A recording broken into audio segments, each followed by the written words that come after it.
In today's video, I'll be discussing two recent updates coming to Final Fantasy XIV, which is a free-to-play free trial, and as well as the new Reflection of the Crystal update. If you guys want to see more updates, reviews, and walkthroughs on your favorite MMOs and RPGs, then be sure to hit that subscribe button and like button, and guess what, even share it to your friends who are also fans of MMOs and RPGs. So let's jump right into it. So Final Fantasy XIV's Reflection and a Crystal update has been delayed for a matter of weeks, but now will be planned to be released on August 11th. The long bullet list of features from the latest letter from the producers live has also included detailed information regarding a Realm Reborn revamp, a crossover raid with Nier Automata, some additional crafting focused quests, information on a new encounter, and brand new items and collaborations that are currently in the works. In addition to all of the content that will be added, it will also be explained that the Final Fantasy XIV's free trial will also be expanded to include the Heaven's War expansion content, while the list below. So patch 5.3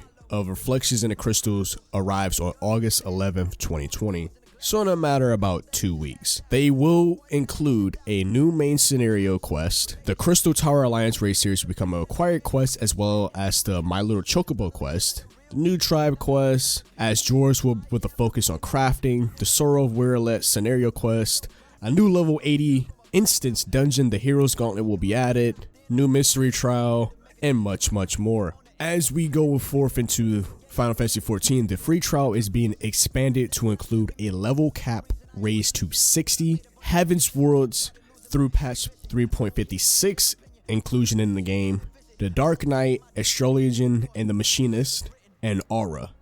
A Realm Reborn and the Starter Edition owners are also being upgraded with the above updates as well. So let's talk a little bit more on the Reflections in the Crystal, which is going to be the newest update expansion coming to August 11th. Starting off with the Unreal Trials will feature a classic trial starting with Shiva and the Akfa Amphitheater.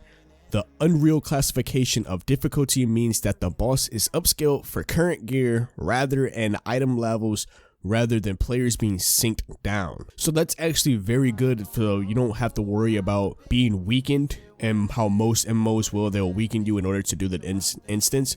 But in this case, you can stay your level, stay your current gear. You don't have to get any lower gear to do this mission. And you don't have to worry about the game making you weaker to also to do the mission as well. The fights will rotate each patch. Fox Hollows is a minigame around this exact same content. There will be adjustments made to the PvE and PvP battle jobs. Astrologian's MP requirements for certain actions will be reduced.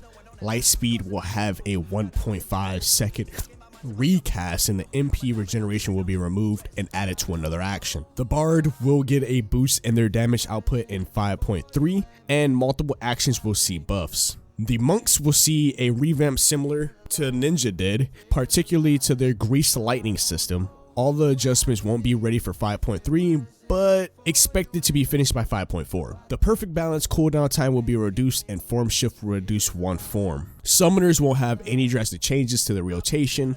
The only change will be a Tri-Disaster nerf. Season 16 brings in of the Feast will begin, but there will be no large-scale PvP update in 5.3. Now, for all my crafters and gatherers out there, there will be a new custom delivery client, Trial Synthesis, which is basically a reverse lookup for recipes using materials in your inventory, and items requested as collectibles will no longer be random. The party of players will be able to join another party via the party finder. The option to specify one player per job will be added to the party finder, which this is quite useful to prevent doubling up on the same job. Players will be able to use the world visit system while in a cross-world party. This is as well as useful for those who are changing worlds on hunt trains.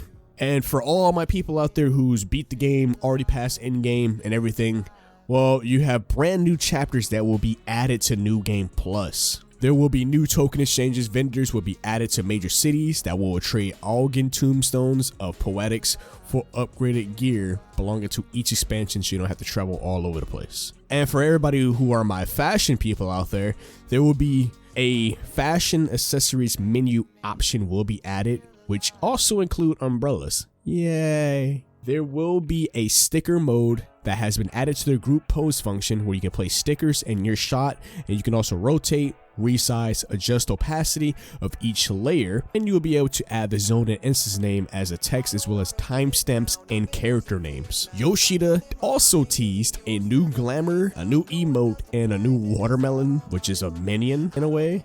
And there will be a new Magitech flying mount, and a Construct 7 flying mount have been added as well. So if we move forward to patch 5.31, the Ishgardian restoration update, where the ranking system will return. And then if we move forward to patch 5.35, the resistance weapon quest updates will include the first steps to upgrade the items, and will include a new large scale instance, the Bajan Southern Front, and Sky Steel tools updates will be added.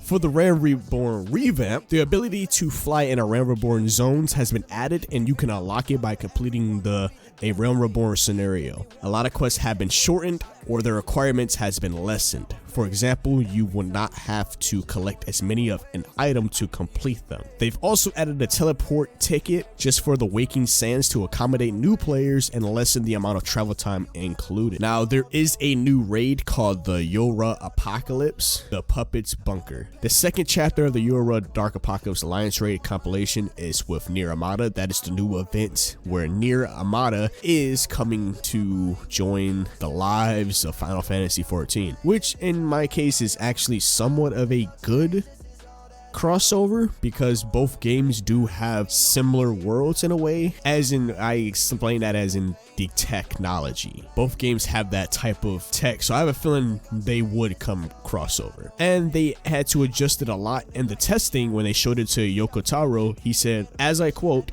"Oh, if we die, okay? You should make it so that the whole raid wipes if you press this duty action." The Tribe Quest edition, which is for the dwarves, brings in a new crafting focusing Tribe Quest series involving the dwarves, will be added in patch 5.3. Their home base will be in Lakeland, and you can expect rewards to include a mount. Now, on to the changes in the crafting and the gathering, which is in patch 5.31. Upon reaching level 15, players can practice crafting without the necessary materials. This is called the trial synthesis, as I spoke about earlier. It is basically a reverse lookup function that will let you search for recipes via the materials in your inventory, and will even include recipes you haven't yet unlocked.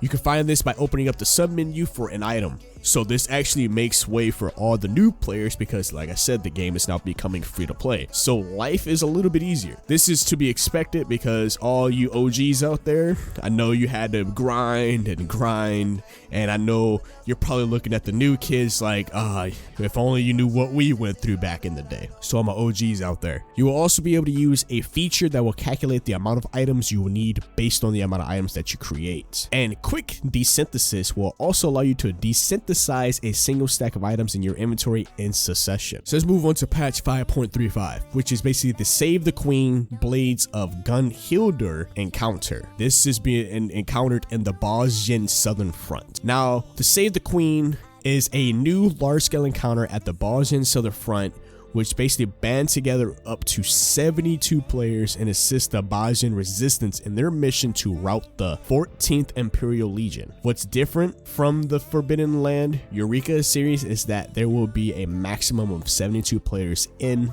an instance. In order to participate, you will need a battle job at level 71 or above, and you can change jobs and form parties once you're inside the instance. Mounts can be used immediately after entering, but you won't be able to fly, and you will do battle with the 4th Imperial Legion to raise your metal. With sufficient metal, raise your resistance rank to help the front line push forward. Skirmishes are battles initiated randomly in the field, similar to Fates.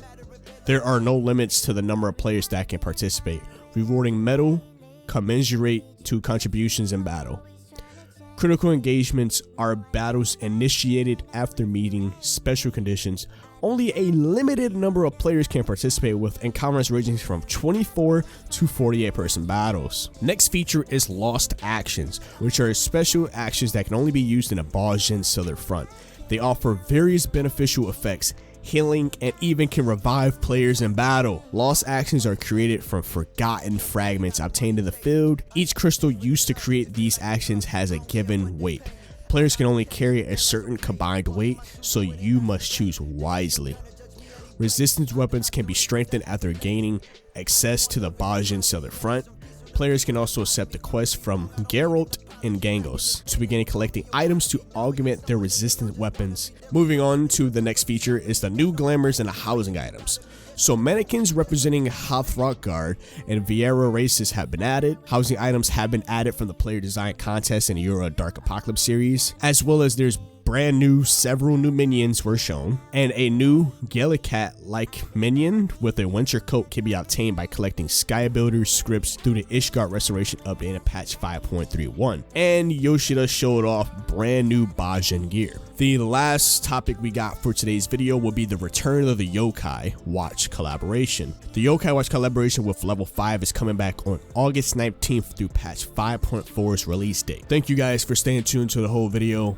Hope you guys are excited. I am. I will be getting the free-to-play free trial so I can go through level 1 through 60 so I can play the base game and play Realm Reborn and Heaven's Ward. If that is right up your alley, please share the video, show your friends who are also Final Fantasy XIV players. And if you want to see Final Fantasy XIV content for when I do get the game, definitely stop by the channel, hit the subscribe button, because it will be on its way. And until next time, my Outcasts, it's been your boy KSDTV, signing out. Peace. It's time to get it when you look me in my eyes. I'm never kidding and I hear you telling lies. I ain't tripping my life. They don't want me, my dreams haunt me, and my mama say she lost